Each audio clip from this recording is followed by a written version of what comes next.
Good morning. It's Carl with Poly by Design. We are in San Francisco, California today in Potrero Hill with Patrick Makuakāne, the Hula legend. Tell us a little bit about yourself and your background. Aloha, good morning. Well, let's see.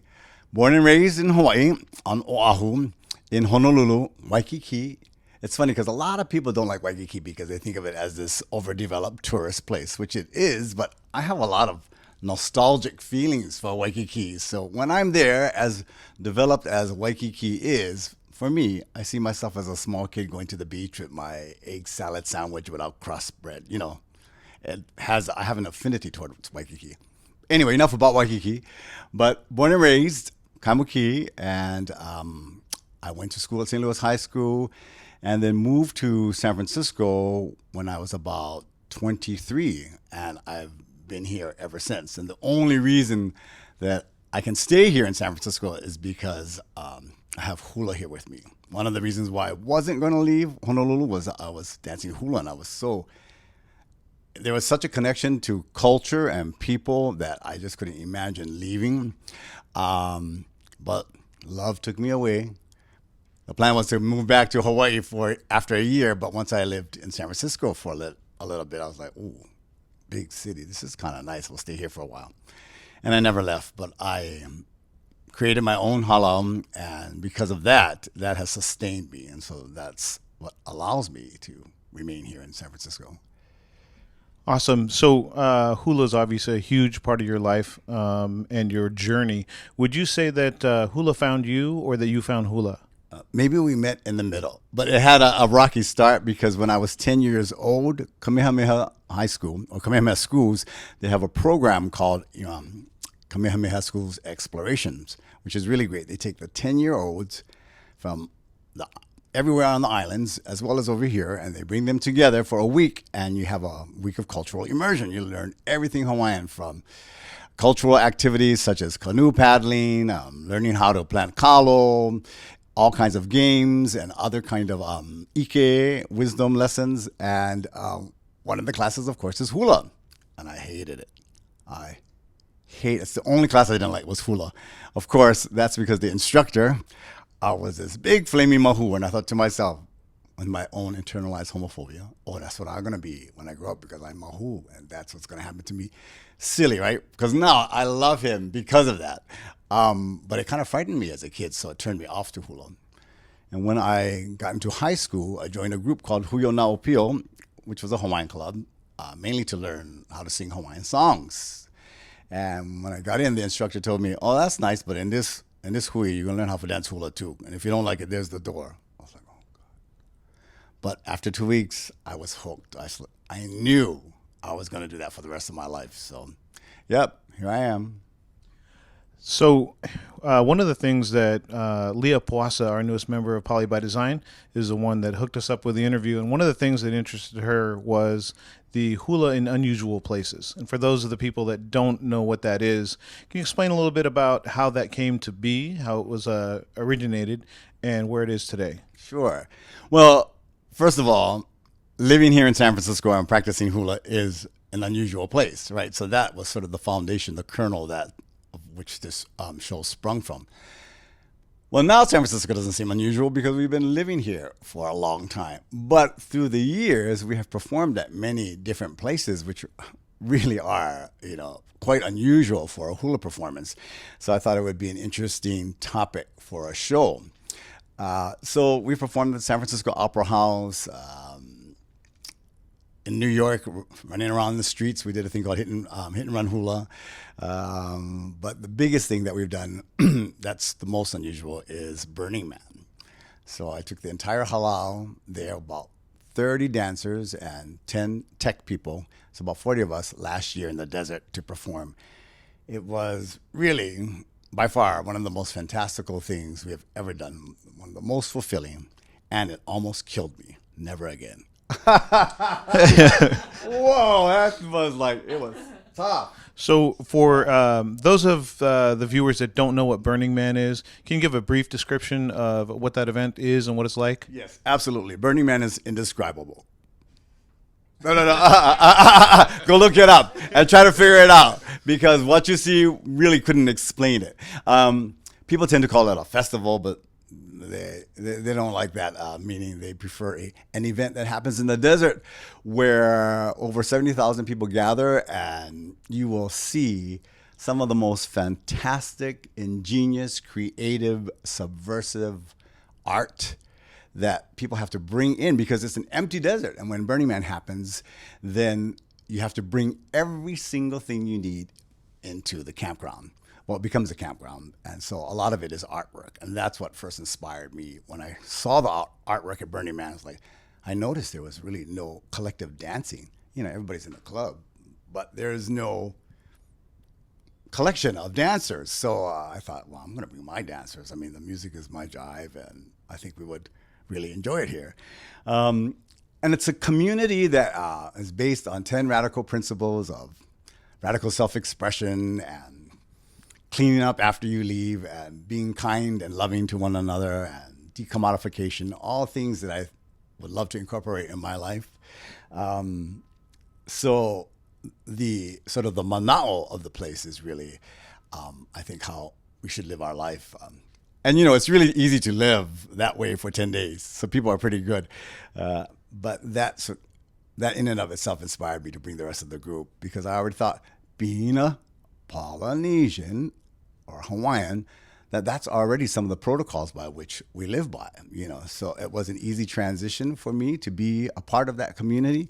So much aloha. Everybody is very loving and compassionate toward one another. And people were flipping out when they saw us dance. They really felt a connection to it, strangely enough, you know. And that was kind of weird, but wonderful to see people have that connection, right, to the dancing. So, yeah, going back again this year, but not with the entire group. Just a few people. I can imagine it's a big enough event to go by yourself, but to bring everybody with you. You've done some work with inmates in the corrections facility. Yes. Tell everybody a little bit about how that journey's been for you. Yeah, what a fulfilling journey that has been over the past 3 years. That I am now my official title is the spiritual advisor for the Native Hawaiian Religious Spiritual Group. It's not called a Hula group. And that's because it was instituted under the Hawaii Religious Act. And we rehearse in the chapel section. So we use a chapel along with Catholics, the Muslims, even the KKK has their own section. Yeah, they call themselves Odinites, I believe. Diabolical and clever. Anyway, I wasn't sure exactly how I was going to make a connection to these guys. I don't know them. How many of them are Polynesian? Who's Hawaiian? Usually the way Hula works is that you have a connection to the culture that's you're in, right? People want to learn about their culture, so therefore Hula is one of the vehicles in which they can express that culture or their native identity. But when I got in there, you know, it was very few Hawaiians, a lot of Polynesians, mixed Polynesians, actually a lot of island people. So besides Tongan and Samoan and Hawaiian, there was Vietnamese and Filipino. And they had been learning dances that were vestiges left over from other people who were sponsoring the group. So they didn't really have a template of clear, organized instruction from somebody who knew what they were doing. So I just took my time trying to understand the dynamic of the group. When I first came in there, they did a haka for me. And haka is very popular nowadays at every major sporting event, and especially popular in prison. Guys like that sort of hyper-masculine movement, and, you know, it's dance and it's culture, so there's something dimensional about it that other dance forms don't have. And it's like a guy acting like a guy, so that's easy to do in prison, right? I am man, hear me roar. It's like, wow, guys, that's great. It's powerful. It's resonant. I love it. But if your haka was a coin and I turned it around, what would be on the other side? You know, because more than likely, most of your ancestors were not warriors. They were farmers, fishermen, hairstylists. Nah. So we have to celebrate all those other things and that our ancestors were by learning dances and chants that speak to their practices. So I said, I hope that I can give you that with hula. And they were in, and it's been really how do I say this? I've been teaching for 30 something years already, and I've done it at many places.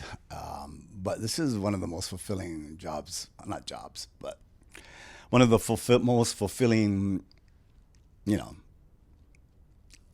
out of anything I've ever done. This has been really one of the most fulfilling things. And I'm constantly learning and, yeah, I'm constantly learning and being inspired by the guys that are in there. They're good guys. So I saw a video on YouTube and it was really touching. It was one of the inmates that was in your course, and he talked about living in Hawaii for decades and not really knowing anything about his culture, and that he found his culture actually in prison, and it started because of your class.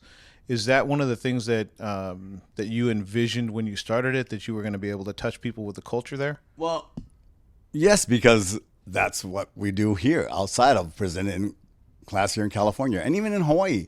Many people don't realize this, but once they start dancing hula, they recognize that it's really a way to connect to your culture, learn about your culture, because hula is basically your encyclopedia. Well, you can tell I'm old, yeah. I should say it's basically your Google account to learn about your, how you connect with your culture, how wonderful your ancestors were, the trials, the tribulations, everything.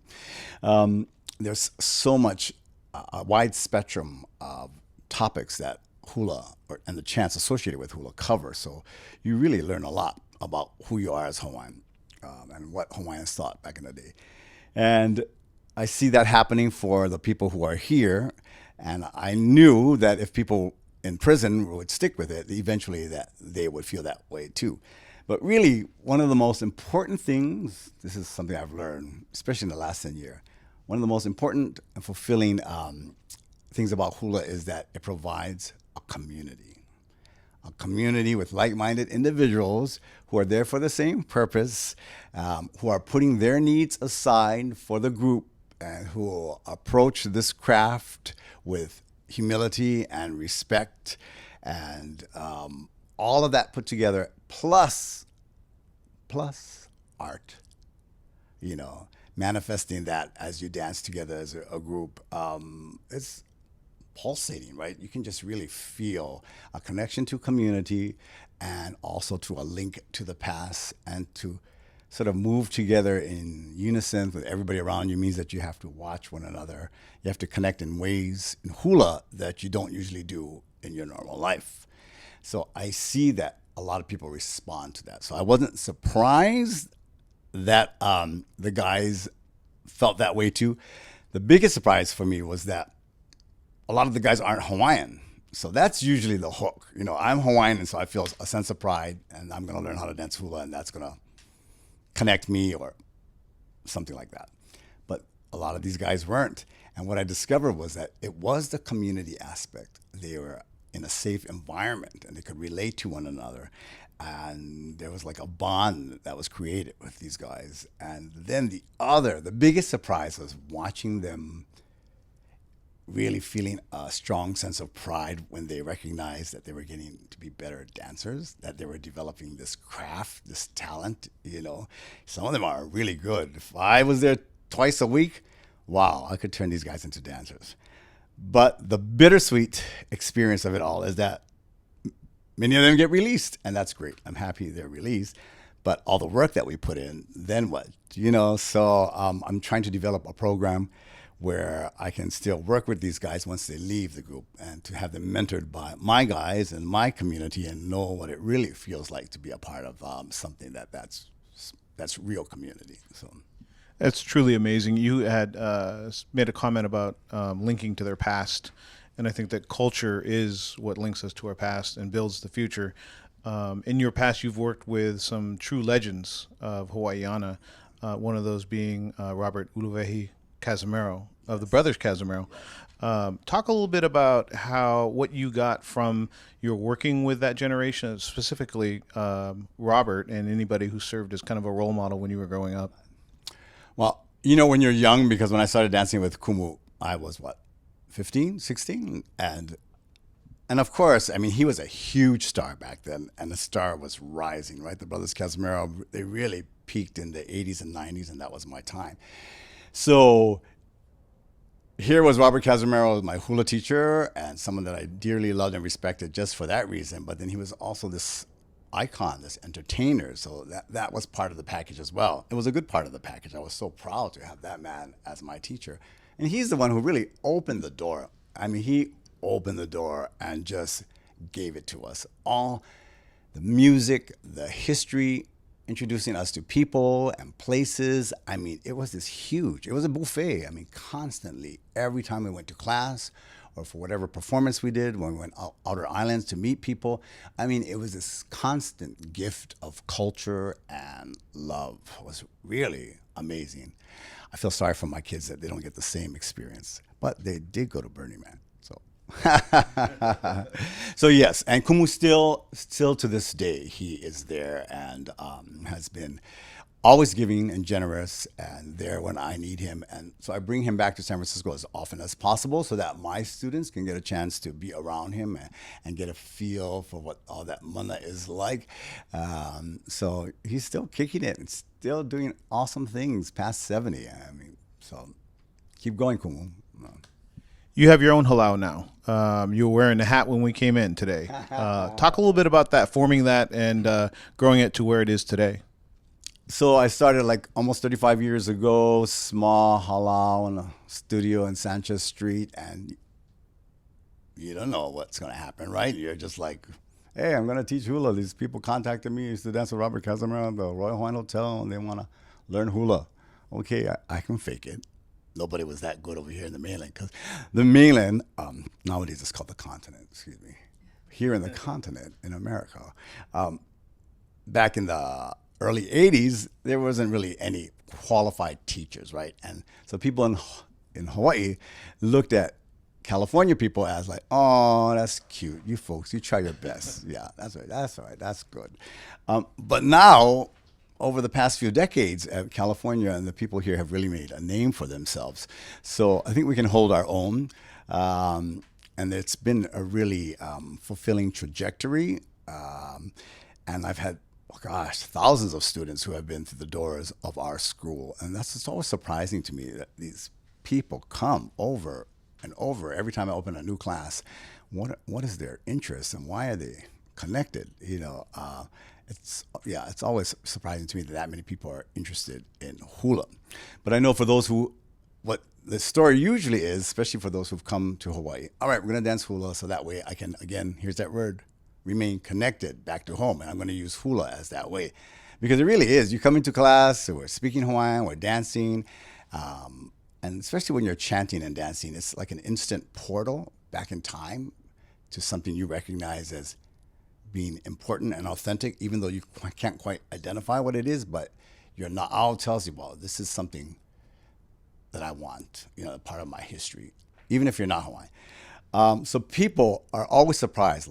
Wow, I never danced hula when I was home and didn't even think about it, but now I love it. So they use it as a bridge to be home. And then there are people who don't have any connection to Hawaii, but yet somehow find there's something in the dance and community that they really respond to. And so that's why people, I've had people with me for decades, long times, like they won't leave.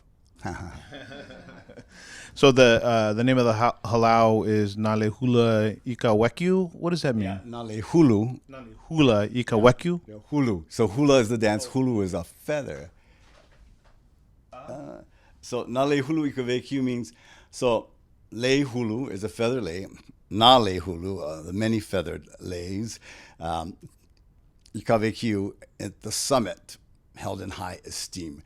And all right, back in the day, in traditional times, Hawaiians didn't have precious gems, but what was cultivated that was very valuable because it was used to craft all the chiefly accoutrements was hulu, or feathers. So the idea of a feather lei is something that one lasts for a long time as opposed to a flower lei, which is ephemeral.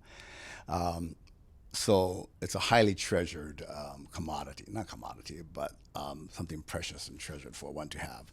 So that's how I think of my kids. And the Ikavq is my kumu's name. It's part of Robert's middle name that he gave to me, which I was really shocked when it happened. It's a funny story because originally I named my group Nale Hulu o Ka'ahumanu, which is the many feathered wreaths of Ka'ahumanu. and who was she's often called the favorite wife of Kamehameha, which is really, it should be more like the most powerful wife of Kamehameha.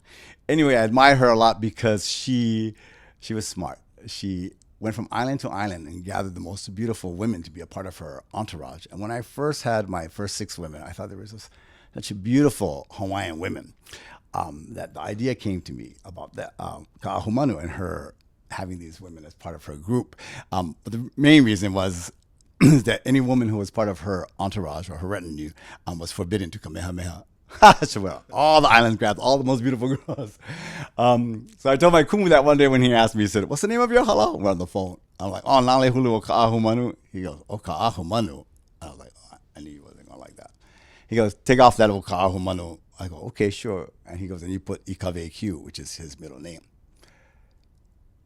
So that's a big deal that he gave me his middle name. And I don't think at the time he was really thinking about that, because in some ways, when you give your name to a student for his halal, that's sanctioning what you're doing. Not that he wasn't sanctioning, that's another story, but I was really touched and blown away. So I said, "Oh, Kumu, blah, blah, blah." Thanked him very much. And then after we got off the phone, I took the phone off the hook in case he was going to call me back to change his mind. Too late, sorry, it's mine now.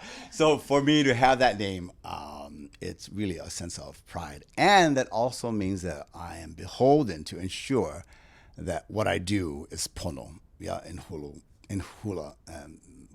So I have to always be mindful of that because I'm carrying his name.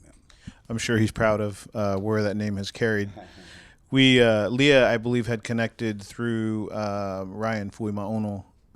That's how we ended up here today, somebody we have in common. And I believe he's going through schooling for chanting. Is that correct? Actually, it's Uniki training. And Uniki training culminates with an Uniki, and it's several years, about 3 years of training in traditional chant and protocol from our particular Hula lineage through Maiki Ayule. And it's a really intensive study program. So they're working really hard. In addition to their Uniki studies, they have regular dance company performances and rehearsal. So Uniki is like 10 to 1 on Sundays, and then 1 to 6 is the regular classes. So they've been doing that for a long time. They're working incredibly hard. But if there's anyone that can do it, it's Ryan Fuimaono, Superman. Ryan is... Yeah, when you look at Ryan, because he has a very commanding presence, he's all that. Yeah, that's it. We were lucky enough to share time with him in the Samoan language and culture classes. Me about that. I was so happy for and him. Yeah. that is a focused and dedicated young man. So, thank you, Ryan, for the hookup. How do the public or the people watching get a hold of you, become part of your halau if they want to dance, and how do they get a hold of you? Well, through our website, nalehulu.org, and we just opened a new class recently, and we open one every 2 years. But it gives our schedule where we're performing and some the workshops that we have a few times throughout the year, or just to keep in touch. Yeah, the website would be the best place. Awesome. We thank you for your time. It's a beautiful home you have here. Mahalo. And we enjoyed our time here, and we'll definitely keep in touch. Maybe see you at in the halau at some of the competitions. Any shout outs or any people you want to get to before we go? Well, I guess, actually, yes, this guy right here that I'm wearing on my t-shirt. Oh, I love this guy, Timoteo Ha'alilio. And Timoteo was an emissary for King Kawikiaoli, who's Kamehameha III. And his role was one that not many people know about, but it was one of the most important roles ever in our history. And he was an emissary for the king. So he went to meet with representatives from Great Britain, France, and the United States to petition for Hawaii to become an independent sovereign nation, because they had to acknowledge Hawaii as an independent government, an independent nation, which they did, and secured ourselves as a sovereign state, which was really important in the mid-19th century, because Hawaii was encroached upon by many, many nations. Hawaii was the first non-European government allowed into the family of nations. Not really people know that Hawaii had a monarchy and a constitutional government. I mean, we were our own nation right in the middle of the Pacific Ocean. How does that turn into a state from another nation? That's another interview. But What's great about this guy is that I have a friend who runs a clothing company, Kialo Pico, and shout out to all those natives who are creating their own fashion, right? Native fashion that comes from a very, there's that word, connected place. So one of the series they're doing with their clothes is designing shirts like this that feature a Hawaiian hero. So every few months. So when this came out, I was just like, I wear this guy as much as I can because nobody really knows who he is. And like the main boulevard in Honolulu should be his name, right? A high school should be his name. So I'm glad to wear him and tell his story any chance that I get. A hula lesson, a language lesson, and a history lesson all wrapped into one. Thank you. Mahalo. Mahalo.